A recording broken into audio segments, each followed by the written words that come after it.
Hi everyone, welcome to Season 3, Episode 9 of the EFL Magazine Business Podcast. Today's guest is Jill Stribling. Jill is an educator, entrepreneur and business owner. Originally from the USA, she now lives in Spain. She was an elementary school teacher for 8 years. She taught adults and children private English classes for several years as well. She began her entrepreneurial journey in October 2008 with one student in her living room. And her company, English for Fun, now has over 3,000 students. I hope you enjoyed the podcast. Hey everyone, buckle up for a new episode of the EFL Magazine Business Podcast, the one and only podcast made to help you launch your business or take your existing business to a level of success you could never have imagined. Whether you're a school owner, freelancer, publisher, or other entrepreneur, you're sure to pick up lots of actionable advice when you listen to the EFL Magazine Business Podcast. Remember to visit eflmagazine.com for great articles and features. Without further ado, here's your host, the founder of EFL Magazine, Philip Pound.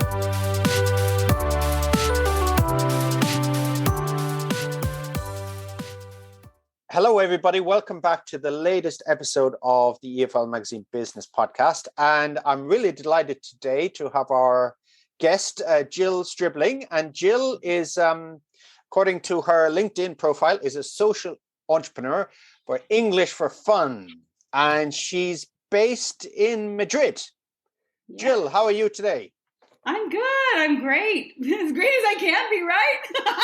Exactly. Yes, as you can be. Just before the podcast, actually, we didn't. It was a false start, and we were talking a little bit about the situation in Spain at the moment with COVID. Generally, for you, Jill, and for the education sector, ELT, what's happening at the moment? What has happened over the past couple of years? Yeah, I'm sure you know Spain had probably one of the most extreme quarantines in the world. So we're going back to March of 2020. The country was completely shut down. The first thing that was shut down were schools. And I actually own schools. So that was the first big shock that we all had. And so ever since, I think it's been a real sort of sink or swim. We had two centers, which we are primarily a physical learning space, and kids are our focus. Although we do have adult classes, but we service parents in order to work with their children. And so our kind of model is a little bit opposite of most of the language academies, I think. But yeah, it's, the good thing is that during these times, I think when the market collapses, you end up seeing the companies that really are doing, what they're supposed to be doing. Because in Spain, too, we also had a major boom in the market where everybody was jumping into language education because the English language level was so low and the way that it's taught here doesn't work. And so, our niche in the market was really experiential learning. And we were the first ones doing that here and teaching kids through the five senses. And so, we've always kind of had to be a really adaptable company. Startup in Spain is very hard and there's not a lot of financing, especially for foreign women. So I don't know, we're just like really adaptable and we just continued to evolve all of the time. So all of these like big soft skills that we're seeing that the world is missing, that's always been the nature of English for Fun. And so, I'm hopeful about what's to come, but it was a major crash from what I understand. So we have our language academy and we have an American preschool. And as far as preschools go, I think 4,000 closed in Spain. So, you're dealing with low birth rate and people just leaving their kids at home because between remote working and being scared that you're going to pass COVID, which we know in kids centers, it doesn't pass in the same way, but still parents are nervous. So we've started to recover in everything that we do except for the early childhood center. I believe that that'll start to recover in September, but our language academy is building. Our camp program is what's doing really well right now. And I think because they're short-term intensive camps. So I don't know if that's the same thing happening in Japan, if you're seeing that. You work with adults, so. I think, yeah, even here in Japan, people are working remotely, which was a great shock. It just happened all of a sudden, and now it's become part of the culture. And yeah, it's right. I know from friends that creches, preschools, kindergarten. I know kindergarten for Americans is different age, isn't it? And we call kindergarten kind of preschool, or like, but for kindergarten, it's kind of older, isn't it? Older kids is kindergarten. Is that right? Kindergarten, yeah. Like, In the United States, it's 5-year-olds, but we're yeah. primarily specialized in our early childhood program. So 0 to 8-year-olds, that's our accredited preschool, so to speak. And then our language academy, we teach kids from 1-year-olds, which are group classes with families, and up until teenagers. And we're constantly having to invent more things because our kids get older every year.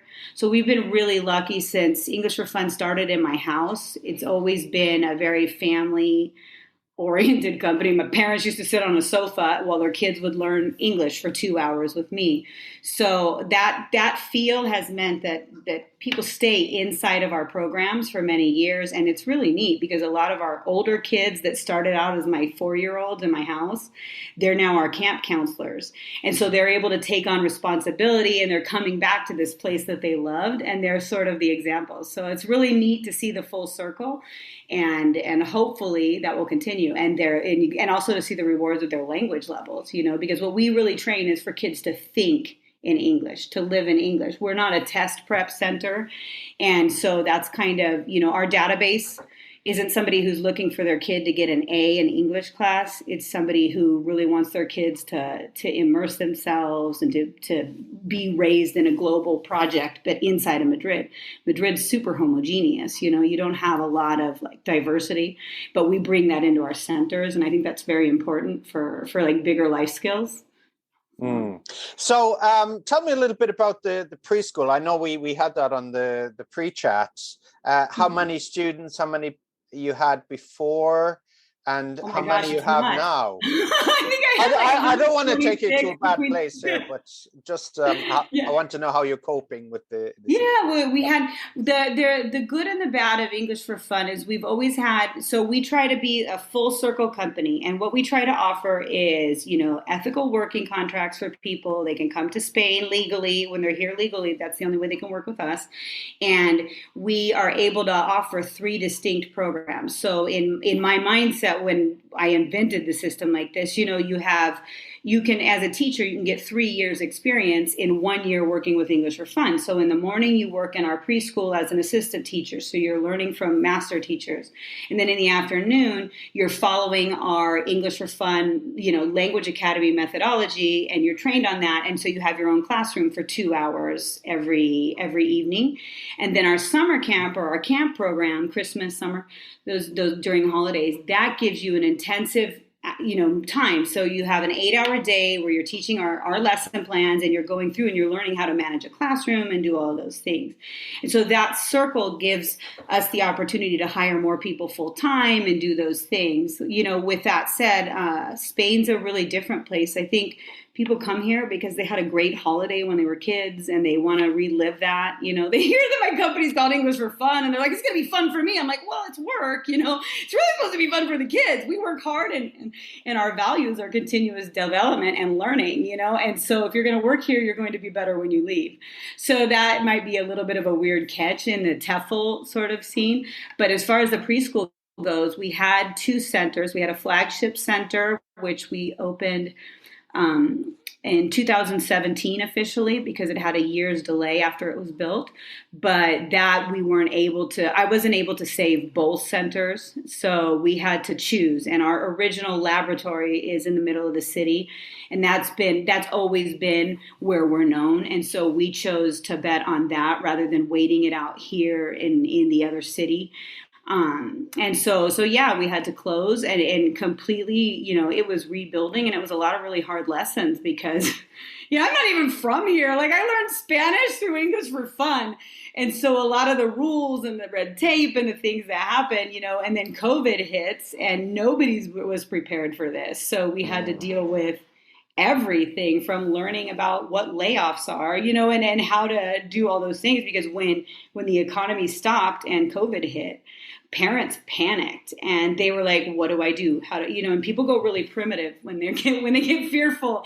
And I'm still shocked every single day at what I see. I'm like, seriously? Like, this is the education at your kid's school. Like, Yeah. so Tell me about that. The difficulty of that. I mean, you seem pretty resilient. You seem pretty upbeat about things. But I mean, this must have been, the past couple of years have been very stressful. And to let your school go as well, that's difficult. Because English for Fun's really a passion project too. And so I think that it's something that started as a labor of love, and then it worked and it turned into a business, because my background has always been in developing educational projects since I worked in Los Angeles many, many years ago.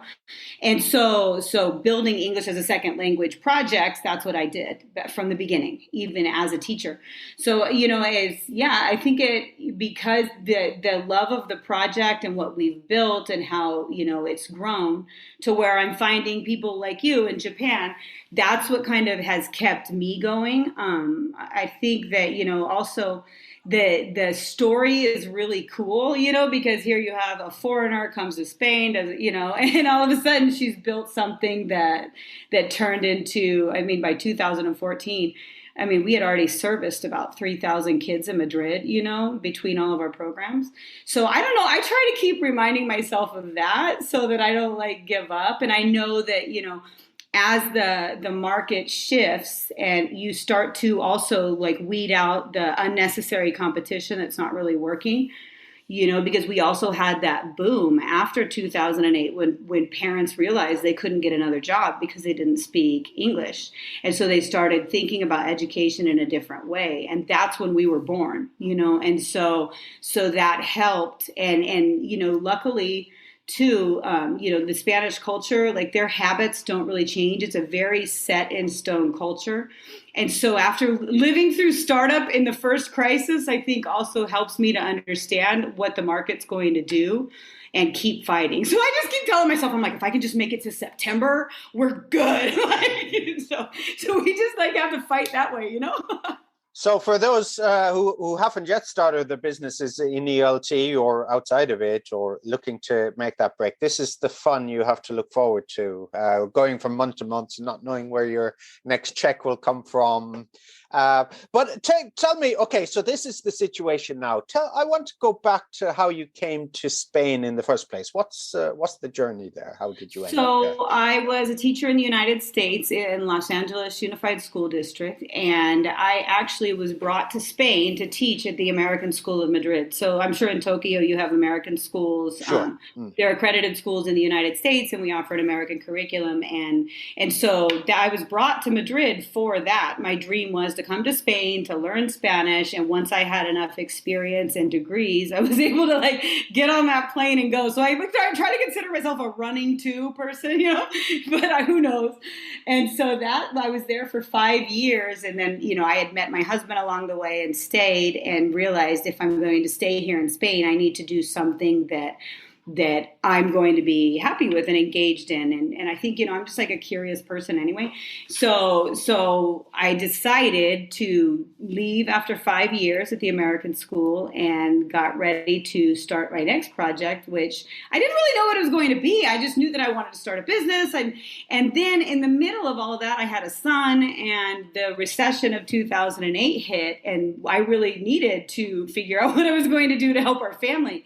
And so this had always been in the back of my mind. Here in Spain, people they hate English. That was the thing. They call it asignatura pendiente, which is the skill or the class I couldn't, it was a pending class, And so that's sort of the famous phrase, because they have this fear of English, and it's because of the way that it's taught. And, the trauma and going through it along the way means that parents were passing that fear onto their kids. And so I built the language academy with our set plans, which there are 6 parts to every classroom. And it's it's all about lowering your affective filter and getting people to relax, learning through experiences and having fun. Like it's kind of like you're playing, but it's really hard. And so the methodology, I developed it from there, and then started classes out of my home, and it just blew up from there. And I finally had to pull the business out of my house in 2009 because I was going to have my daughter, and I had like 68 kids come into class every day or every week, and it was nuts. And I was like, I'm gonna have another baby, I can't do this. And so I got a small school near my home. And then that was the thing that really, I think, was the smartest thing that I did looking back. But at the time it was really miserable because I'm like an American and I have a big ego, and I was like, I need my beautiful school. But what we did is we grew organically and really small, and started, first in a home, and then from my home to a small center. And then it just, as the program grew, we kept growing with it. And even looking back with the second school, we did the opposite, and it didn't work. We did the whole, if you build it, they will come. We built an amazing flagship school. You can see it online. If you look at www.englishforfun.es, you can see the pictures of the school, which I'm still really proud of, even though it doesn't exist anymore. But and it was this enormous space, and the pressure of filling that and then getting caught up in bureaucracy and craziness meant that it was just 6 years of like not sleeping. So at least with that closing, I might sleep a little better. But yeah, that's how it grew. And then our programs grew from the Language Academy to camp, built off of our Language Academy methodology. And then from the camps, we had space during the day where the center was open. And I'm my child development and psychology, that's my background. And so I wanted to build a preschool because I couldn't find a good preschool for my kids. And I already had the license in our building, and that would fill our center during the day. And so it gave us all these opportunities. It was like, we couldn't fit any more kids in the building by the time it was all three of the programs were going. But it was very exhausting, for me and for my staff. I mean, that's a lot, it's like a full service place there. I don't know if you've ever been to India. Have you ever been to India? Sure. It's so funny when you're in India and you're like in the middle of nowhere, and then all of a sudden there's like a person that pops up behind a tree, and you're like, where did he come from? I'm in the middle of nowhere. That's like English for fun, So it's like 7 days a week and everything. So I think it just grew from there. And then we kept having to develop new programs to probably fix our errors along the way. But that also made us really diverse and flexible because we were always we were like in permanent startup, and bootstrapping really forces you to do that. But that also helped us to adapt when COVID hit, because we were already used to never really having the same, every day look the same anyway, and so we were able to build an online school really quickly because we're digitally trained, and that got us through COVID. And then we were able to reopen without, fear. We were the first place to reopen in June after the quarantine ended. And that gave us the opportunity to practice in the summertime before September came and everybody else was learning how to deal with post-COVID and the scared stuff, that happens.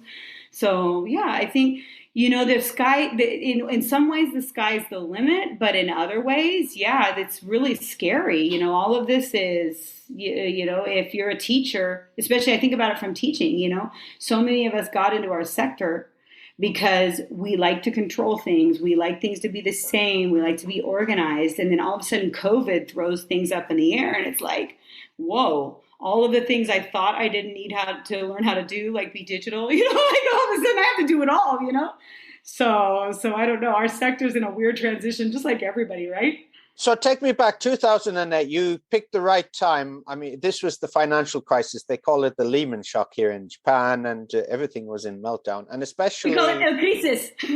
Especially Spain, wasn't it? Was one of the worst. You said that Spain was one of the worst hit places by COVID. Of course, it was also very badly hit by the financial crash, wasn't it? With the employment market, tourism, I think, and also real estate, wasn't it? But that was the big thing. A lot of real estate bubbles in Spain. But so yeah, you started 2008 and you got up to 68. Now. That went a bit fast for me. So tell me how you got to 68 in the first place. Did you like flyers on the street? Did it happen organically in groups? Was it a local supermarket? Did after school? How did that happen? So it's really funny because I keep telling everybody I learned Spanish through English for fun because when I was working at the American school, I was in a bubble. I never had to learn how to speak Spanish and I got lazy and kind of like silly about it.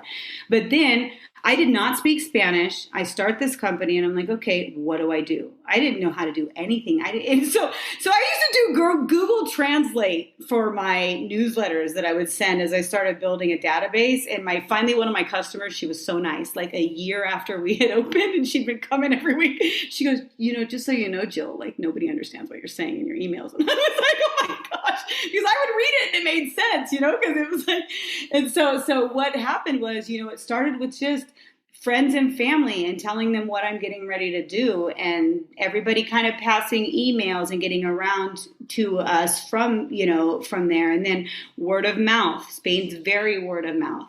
And so one family starts to come and then they recommend their friends. And then for us, I think the biggest jump where we started, I needed to get the business out of my house, was we started advertising with a magazine that they used to put inside of newspapers. It's called Sapos y Princesas. And like Nora Curtin is the owner. I love her to death. Like still to this day, we connect all the time on LinkedIn. Now she lives in Florida.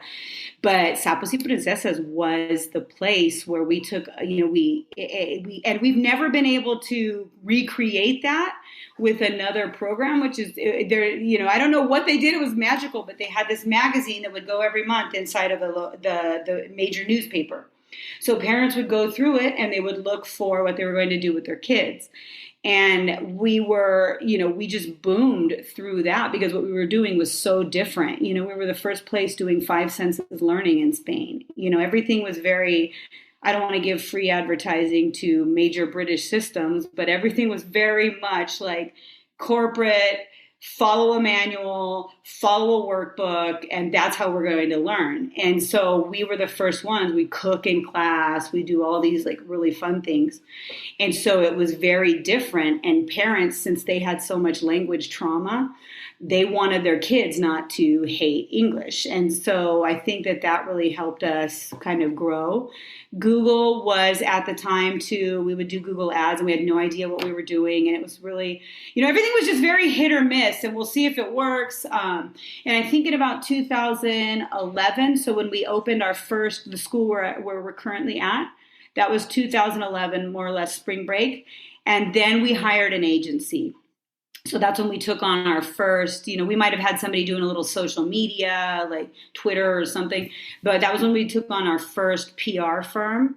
And it was a big firm. And luckily, because it was the recession still, we were able to get them for a really reasonable rate, something a small business probably couldn't afford, but they were hurting and we were hurting. So they picked us up. And so then we started coming out in the media. And that, that helped. Plus, when we opened the school in 2011, we had to get, it's called an aval. I don't know what you call it, but it's like the banks give you this, it's a guarantee that you're going to pay it back. So, I had to start our big school with an aval of 60,000 euros, financed by my parents or my husband's parents' business and their home. So it really wasn't like the bank was taking a risk on us and the community of Madrid. And so that 60,000 euros, our remodel was 100. And so it really didn't help. So we had friends and family help out a tiny bit. And I just knew when we opened the school, I got to have 300 kids every week coming by September, or else this isn't going to work, And so I think like that stress and the pressure was it. But we have found, like, we've hired many digital agencies since. We've done a lot of like, we use a program called HubSpot, since 2019. So I had to learn how to be digital. All of our staff did.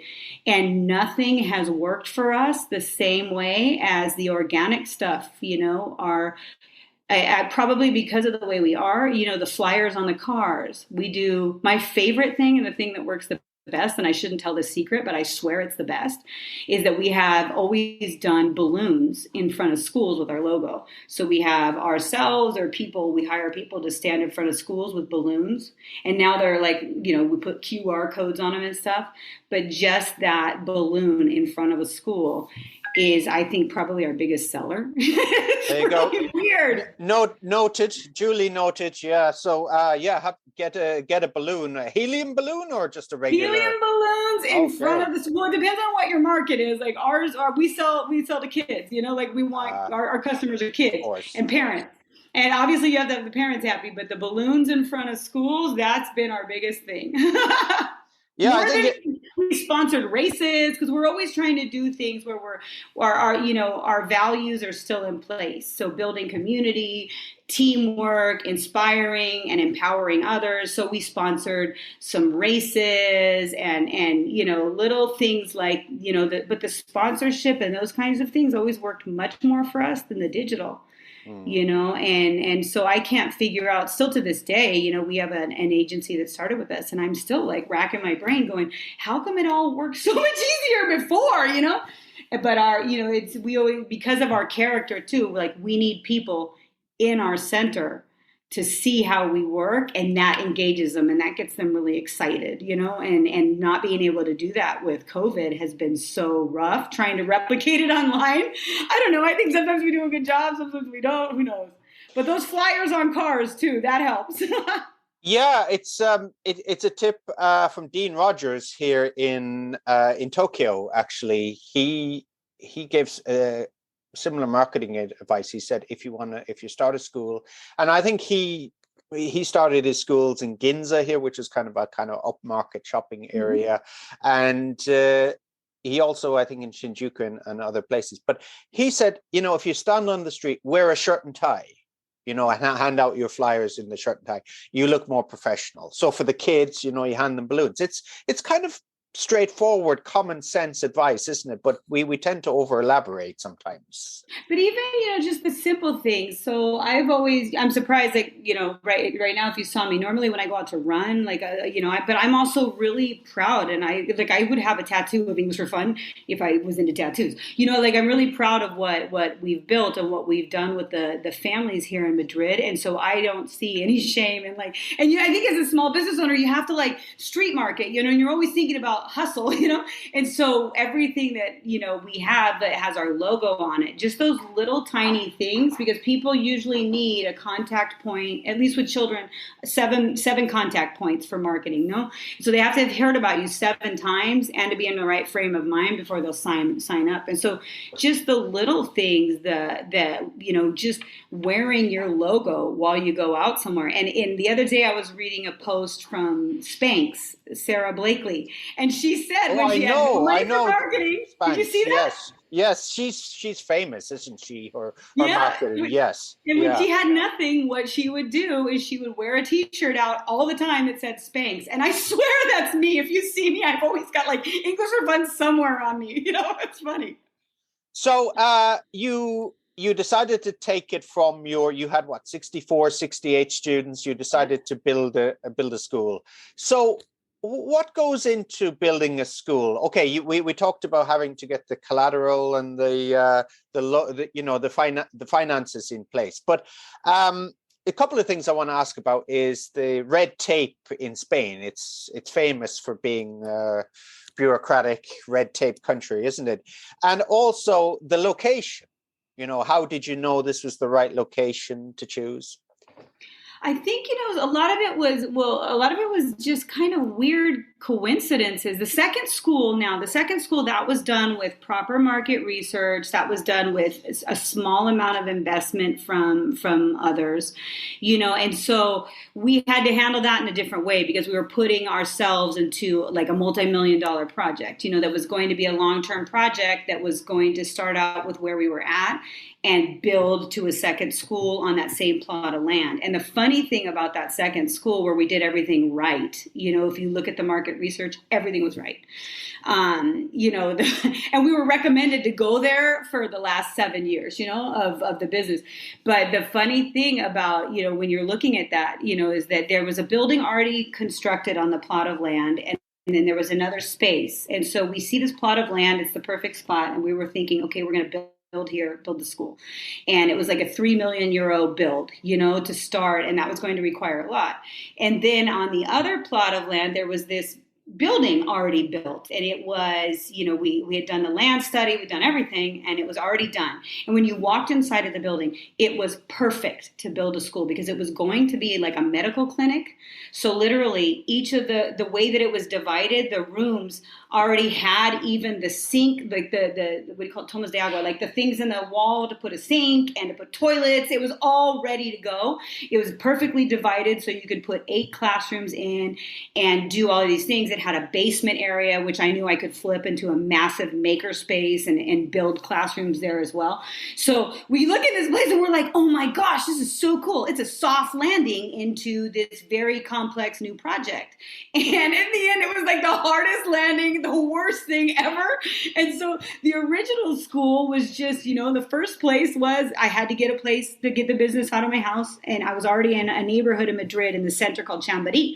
And I needed to get the business out, but I needed it to be close to my house so I could run home and excuse me, but breastfeed my daughter. She was just born, and I could take her to work and it would be easy. And so we get this little, locale, a little place right around the corner from my house. And then we had to, once we saw how quickly that grew, within 9 months, we had about 130 kids, which isn't that much of a jump in the language academy, but then the camps were going too. And the camps were always full. And I couldn't, I only had 3 classrooms. And so full for us would have been 24. And we saw that these camps are really interesting for people, but I couldn't grow anywhere with that. So then then we had to find another place. And we knew that that was going to take more of an investment, but it wasn't that far in the city from where we were. So some of our customers that we already had built up they followed us to the other place, which if you know anything about how Madrid's laid out, like if you're really landlocked into the city center, our school timetable gets out really late. Kids don't get out of school until 5. And so it's hard for parents to be mobile and to go other places. So we did lose some of the customers that we had there after a period of time, but some still stayed with us. But where we went was a residential area nearby. And I swear I could not replicate this like in anywhere else in the world. But where we were at, like our building had 68 schools around us within like a sort of 6-kilometer radius. We had 68 schools. Just in 1 kilometer around the school, there were, I think it was 18, and so we already had from those local neighborhood schools feeders. So they would come to our after school activity program, walking from their school to learn English with us. And so the location was, that it was completely accidental. I did not do any research on that. And then I was like, I can never recreate this again anywhere. But also on our street, there is like the top gynecologist who's really big in fertility, who's on the same street as us. And so like that gave us for our preschool, and so I had already built, but building the language academy gave me a database already that helped me to fill the preschool.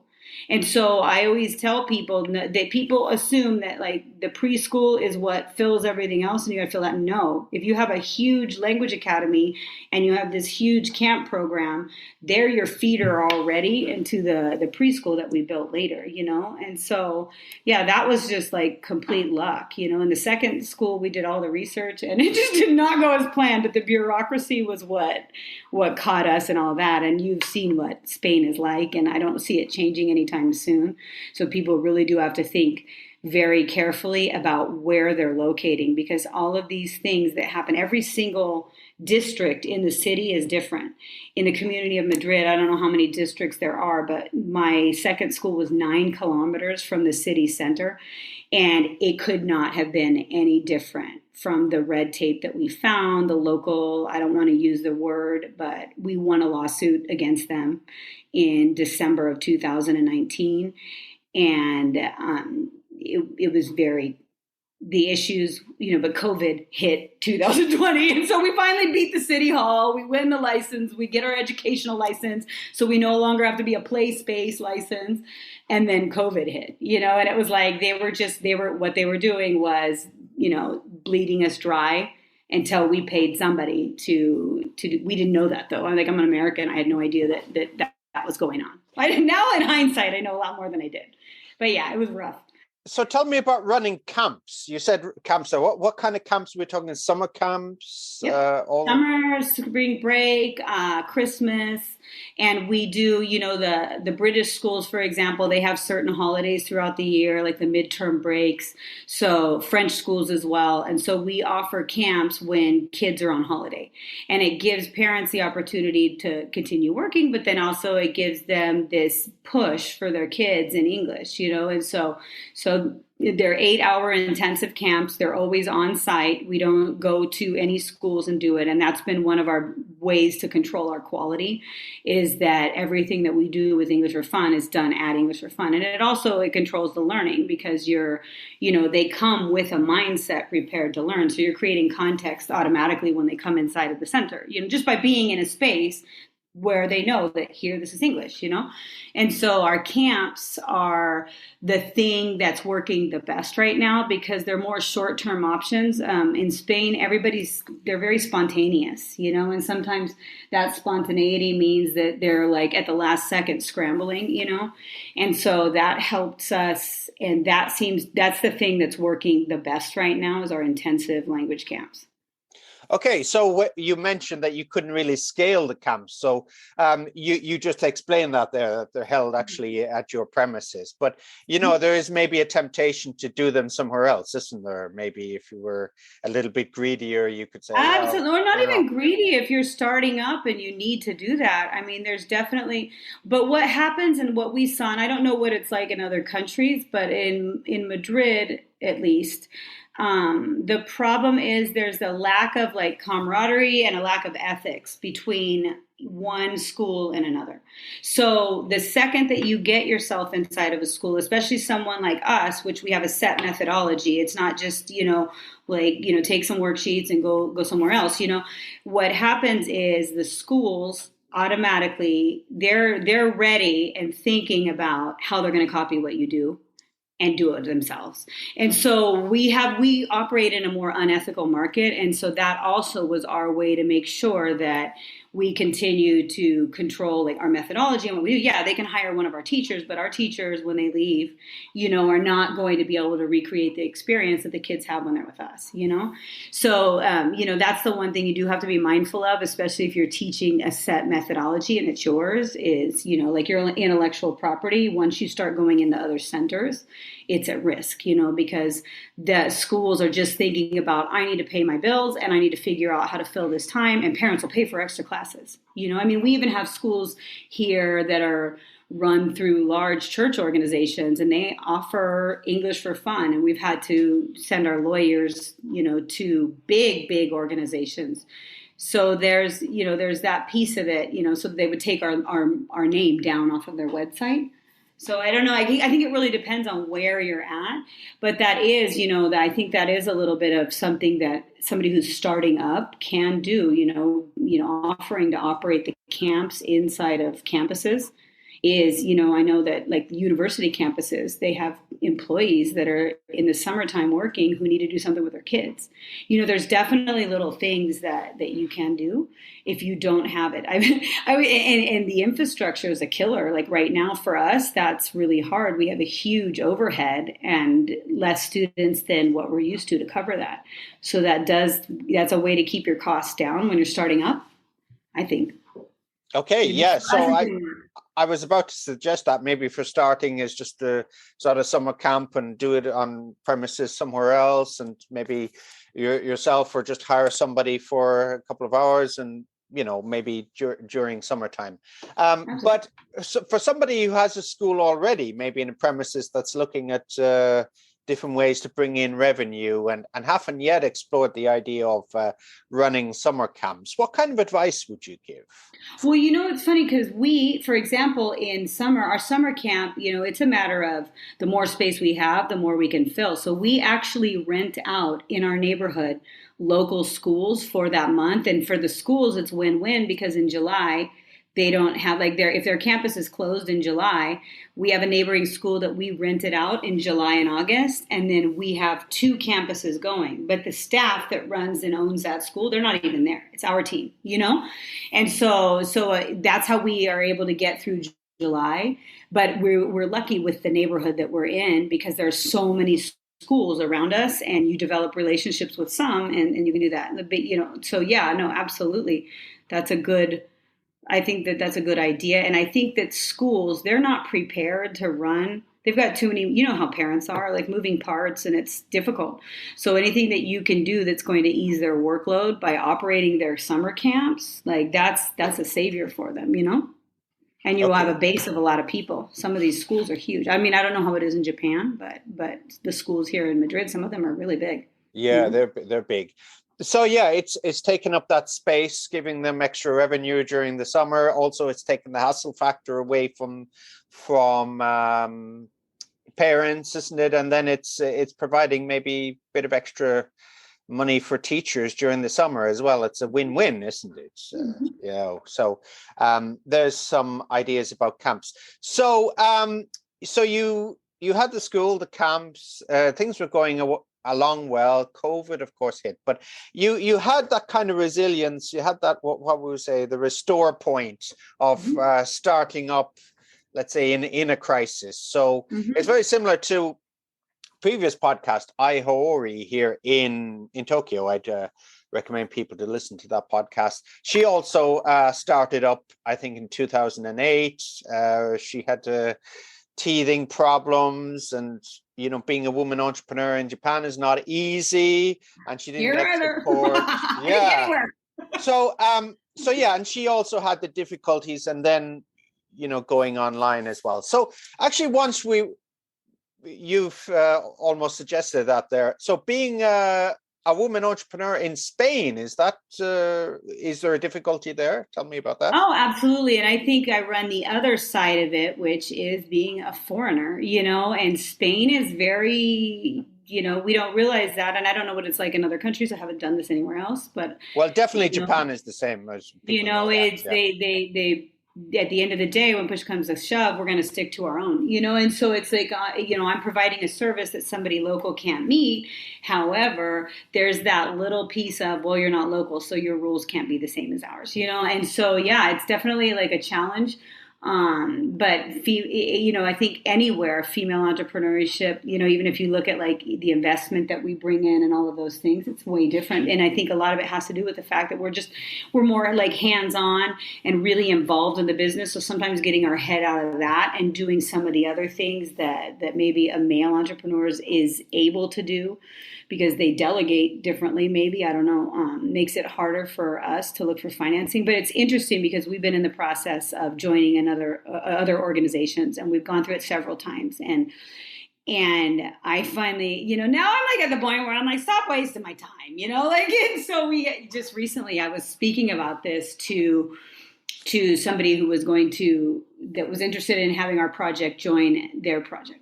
And, he was very, in the conversation, it was almost like gaslighting, I don't know if you know anything about verbal abuse, but I studied psychology and I see people doing it all the time. And so we heard a lot about gaslighting over the past few years, didn't we? Exactly. And I've been writing about this stuff forever. Like I'm obsessed with fear and how people react to it just out of my own like shock, and dealing with parents. But it's funny because I was talking to him and, in one sentence, he's telling me about the losses that he's accrued this year in his own company. And it's completely different sector. And he's looking to invest in opening a school. And then he was talking about our overall, like between investors and different things, like what we're looking at on paper with English for Fun and what we owe, And I finally, after listening to that, and I said, oh my God, he's gaslighting me. What the heck? I was like, that guy lost in the same year what I have technically overall in 14, and he has the nerve to say that the problem is me. But I was like, at least I've gotten savvy enough, and I've gotten so used to being like verbally abused, in entrepreneurship between, like employee opinion. Everyone's always got an opinion about the leader, And so I was sitting there and I said to him, I said, oh, I'm sorry, are you gaslighting me? Because if you lost that in 1 year and it's taken me 14 to lose that, who's the worst one? You or me? And the guy was like, okay, but clearly we're not going to be working together because I was mad. Yeah, and you're right to be. That's what was he trying to elicit some kind of pity as well? I think that's kind of no, wanted me to question what I was doing and to somehow feel insecure so that I would give up more than I was supposed to. And I'm like, hey, wait a minute. But imagine like the amount of, abuse that as an entrepreneur, I have suffered along the way to have gotten to that point where at least now I'm savvy enough to know that I'm like, oh my God, I'm not crazy. Like that's just a tactic that he's using. And he doesn't even realize that he's using it. But I see it so often. I see it in dealing with employees. I also see it in dealing with with parents who are struggling financially and they're looking for any excuse right now to cut costs, maybe not compromising their own lifestyle, but compromising their kids' learning, And so when you're caught up in that and you're like, hey, wait a minute, like I'm doing a really good job here. Hold on. And so finally now my conversation after having to learn how to deal with that sort of like mindset, I call it the mediocre mindset, but it's a fixed mindset. But after getting used to listening to that so often, now my little thing is I was like, hey, wait a minute. Now, I made 2 commitments here. Your kid's going to learn English and he's going to have fun. Did I do that? And then you throw them off a little bit and then they're like, oh, okay. I was like, oh, all right, now let's sit down and have a conversation about what you feel about the lunches. And so you have to learn how to be so savvy and you have to be so sure of what you're doing and that you're doing a good job. And I think probably I've just gotten that down in like the last, struggles that we had with building that second school because it was just such a traumatic and difficult and process, and it was all about resilience to another level to where you have to bring out like Americans, we tend to, when we're in fear times, we fight, and I think that's what people kind of want and don't want from our culture, but that's what we represent. We represent this like brave, like I'm going to face the crisis and I'm going to fight it, And so I think that helped to get through that because I'm like, oh, they're not going to tell me I can't open a business. Oh, they're not going to tell me this. My daughter might want to open a business one day, And so you have to like find your inner fight and go. I don't know. Yeah, it's the thing. I think I did a webinar a few weeks back and I used this example. Actually, it has inspired me, but you as an American probably take it for granted. It's the example of Washington crossing the Delaware, isn't it? It's like all things were lost.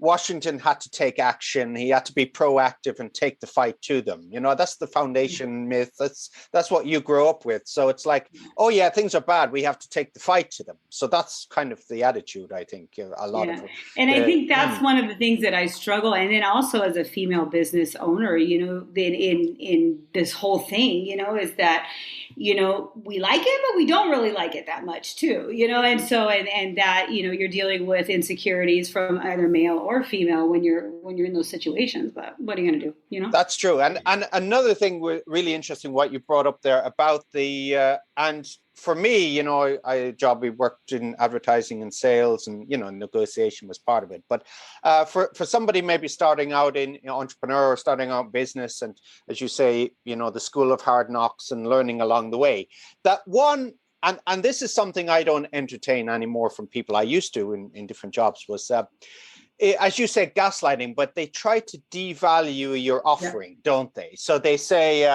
oh, basically, I don't want to pay as much, but actually, your, for example, I work for a newspaper, your circulation is not as much as this, it's not, so this is the thing. They try to beat you down and say, oh, I'll pay less because you're kind of trash. That's the feeling, isn't it? Absolutely. But for me, if somebody comes at me like that, I'm like, no, goodbye. I don't entertain those people. And that's maybe when we know that we're officially grown-ups, right? Yeah, exactly. And this was why am I at 46 and I just figured this out? I wish I could have known that at 26. That would be so different. Yeah, I know, and I hope some people take the advice from us, the mistakes that we've made. But I still see it, and it's in different sectors. I know certain people work in certain industries here in Tokyo, and they're exactly the same, even in their.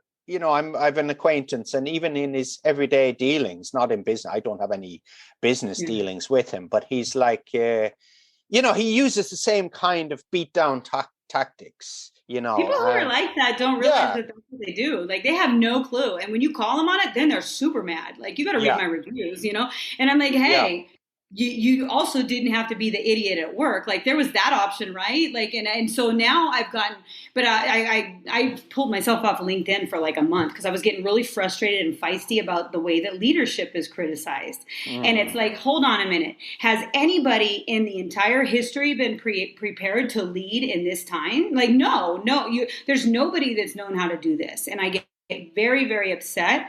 Also, when you have sort of that insecure profile who's coming to work for you, and it is an issue that you've done something different or bigger or better with your life, you know? And so there's that little piece. And I think too, I'm getting older now, so that helps. But imagine I started this all when I was 30, early 30s. And so I was dealing with a lot of my employees being older than me, and it doesn't help. Like I'm blonde, and I have a different look. And so that doesn't help either. And so here you have somebody who's coming to work for you. And I think the only reason I've ever gotten anywhere in life is that I think aside from like not being lazy and like not being afraid of a challenge, it's that gratitude piece. And boy, oh boy, now I do not quiet down about that because I think that, we have to show gratitude for ourselves. Like it feels better when we're happy and we're saying thank you, and that little piece that happens so often in an employee-employer relationship is just, it's unacceptable, and at least now I understand that. But when I was going through those years of extreme growth in the second school and I was dealing with gaslighting from basically every other employee and I was believing it, I was like, oh my God, I'm just terrible at all of this. How did I do this? And then I had to sit down and be like, you didn't know you were going to get caught up in a corruption scandal? Like who would have planned that? Like I had no clue that these things could happen. And so that helped, but it took me getting beat down like that from the verbally abusive type so many times that I was like, hey, wait a minute. Oh, and then, you have to be like, you're like Jedi, you're just sitting there all the time, like waiting to react. I would go into some meetings. I really made a huge mishire when I was building the second school. Well, I made like 7. Okay. Because we had to bring in a whole staff to operate, and we didn't bring people in based on values. We had like hiring on Zoom. I'm going to admit it. I'm not good at it. So I just am like, I have PTSD and I'm just not hiring right now. I'm like, if I can't meet him in person, I don't want him, and so when we went through that, I had to deal with people that we brought here, a school not opening, and we paid for visas, we paid for housing, we paid for everything to get these people here with a really incredible package, in my opinion, for a daycare. Like, let's be honest, and so doing all of these things and getting people to come and then not having a job for them for a year. And we maintained every single visa, every single person, even though it literally killed our company, because we didn't know when the school was going to open, what was going to happen. And I'm like, I made commitments to these people. Oh my gosh.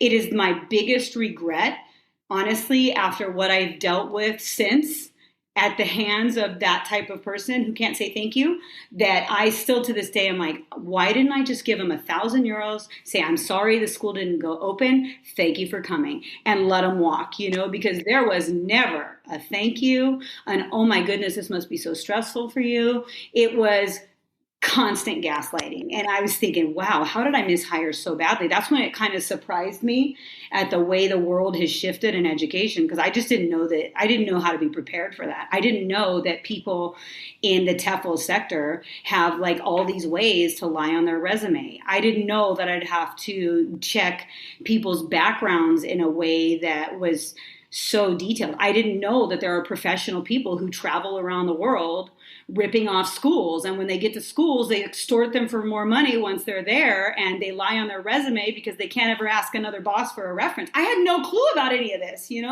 Like you're in Japan, probably really highly qualified, wonderful people come.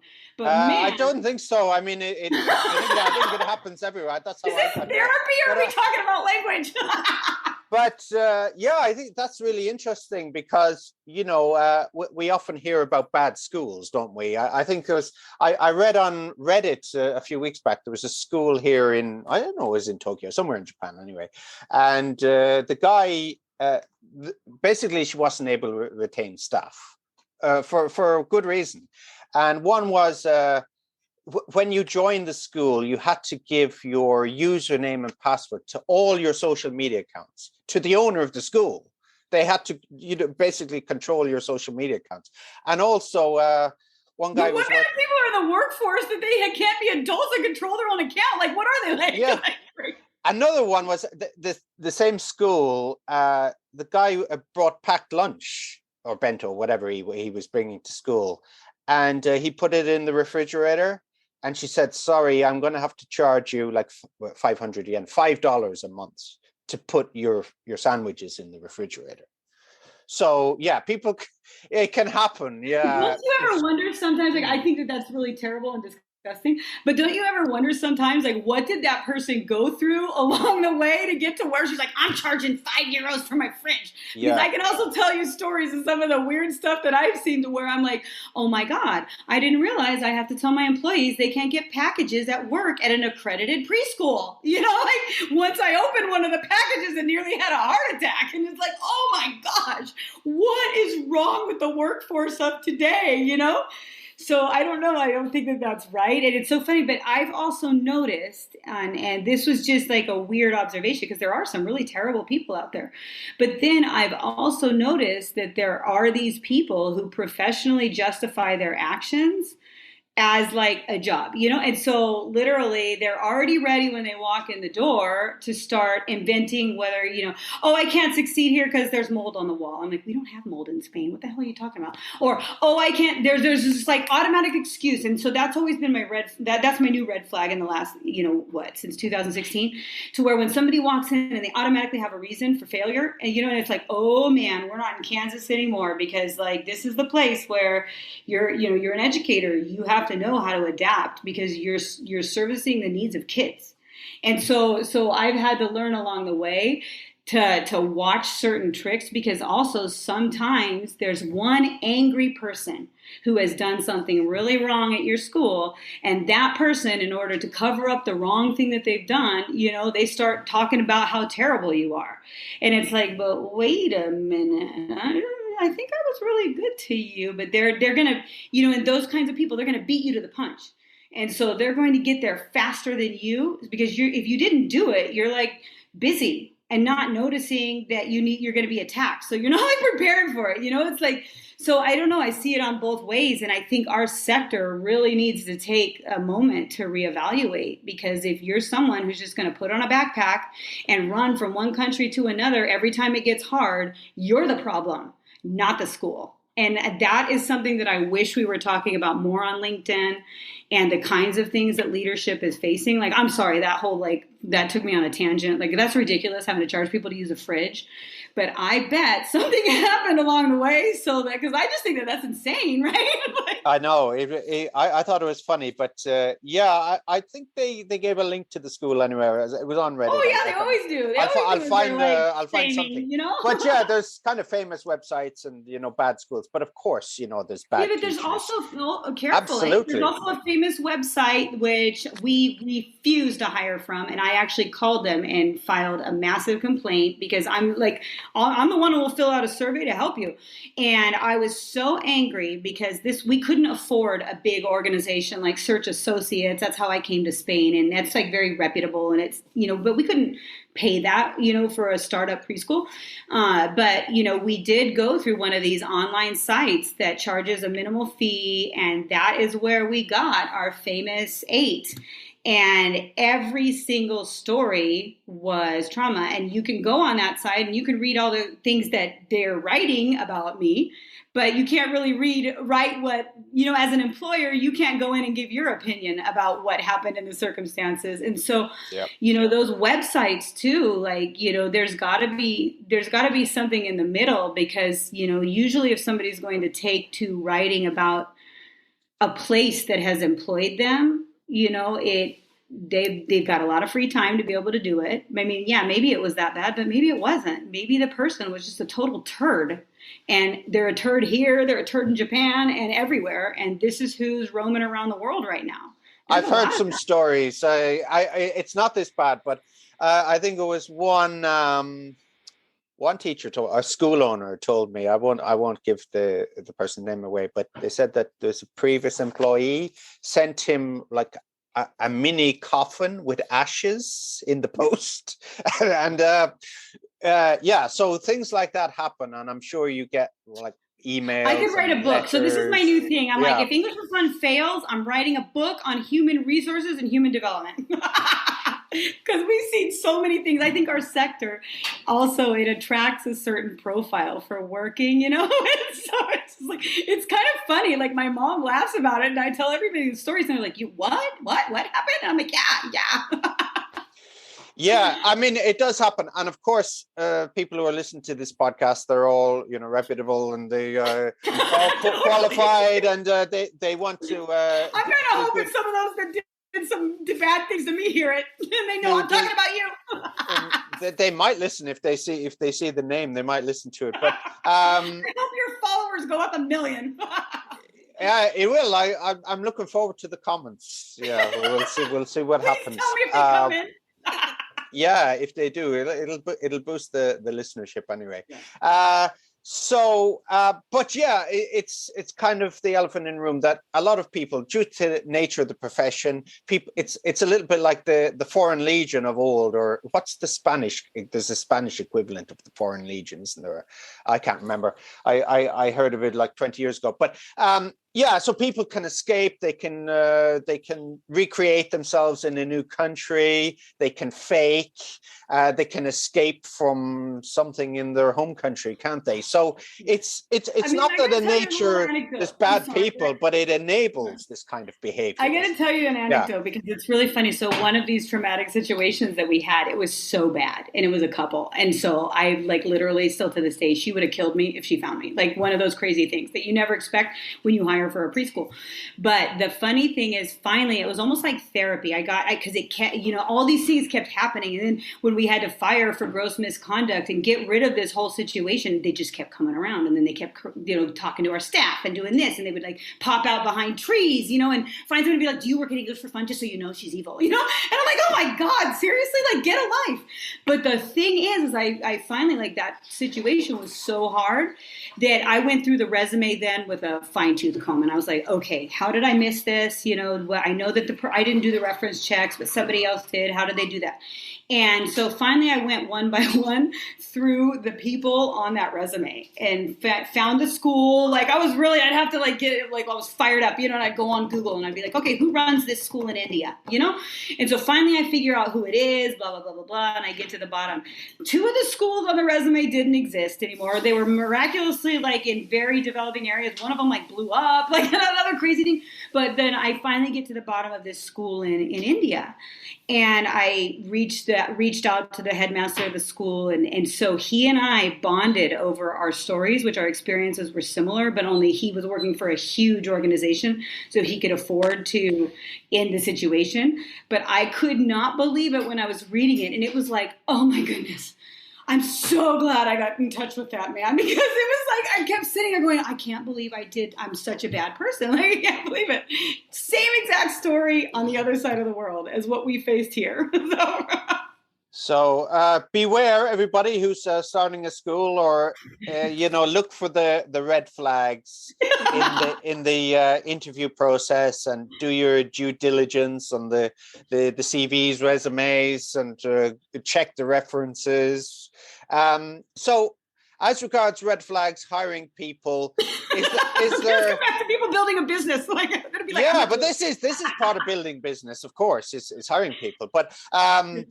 Yeah. So, is there anything like a mannerism, what answer to a particular question, just a general attitude that you could see or is it just they wouldn't fit with your work culture, your company's culture, that would say to you, yeah, from my experience and the measures I should be using to screen people, that this is somebody maybe I shouldn't hire?